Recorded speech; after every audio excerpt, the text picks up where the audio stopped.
in a village nestled between mountains and green valleys, there lived a wise old woman named Nana. She was known across the land for her gentle spirit and unmatched wisdom. The people of the village often sought her counsel when trouble or when disputes arose. Nana's village was blessed with rich soil, clear rivers, and a variety of crops. But despite their abundance, the villagers were divided. Neighboring families quarreled over boundaries, farmers argued about the flow of the river, and hunters fought over who had right to the best game in the forest. The village chief tried to maintain peace, but the conflict seemed to grow like thorns in a garden, choking the harmony of the land. One day, the chief called a grand meeting under the baobab tree, which stood tall in the village. Our village is tearing itself apart, he said. His voice was heavy with worry. If we do not find a way to live in peace, our blessings will turn into curses. Who among us can guide us back to unity? All eyes turned to Nana, who sat quietly with a walking stick beside her. Her eyes sparkled with kindness as she rose slowly to her feet. I will take up this task, she said. Her voice was soft yet firm. But first, I need each family to bring me a gift, something that represents and what they value most.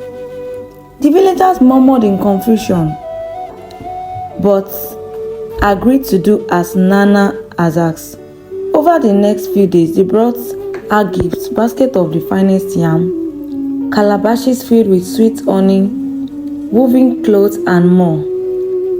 Nana accepted each of their gifts with a smile and kept them in a small hut.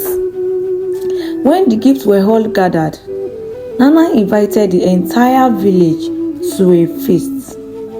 The villagers was curious about what Nana intended to do. They came together under the baobab tree once more. They were surprised to see that none of their gifts were displayed. Instead, Nana placed a single clay pot in the center of the garden. This pot, Nana began, was made from the earth that we all walk on, molded by the hands of one of our very own potters. It holds nothing but air, yet it is priceless. Just like this pot, the peace of our village is fragile. It takes all of us to keep it intact.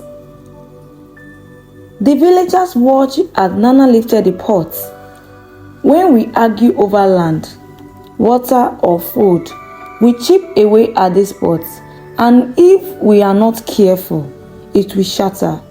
With those words, she left the pot drop on the ground, where it broke into pieces. The crowd gasped, realizing the message in Nana's demonstration. But all is not lost, Nana continued, bending down to pick up the pieces.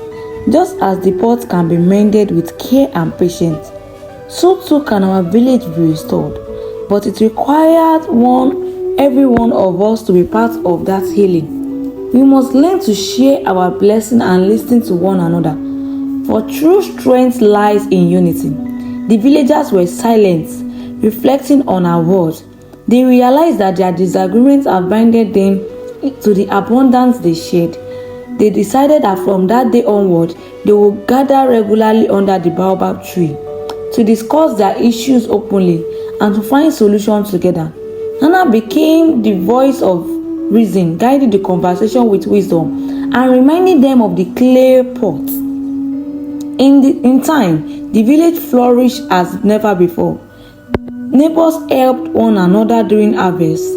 Hunters shared their games and disputes were settled with understanding and respect. The land, once divided by conflict, became a place where everyone thrived together.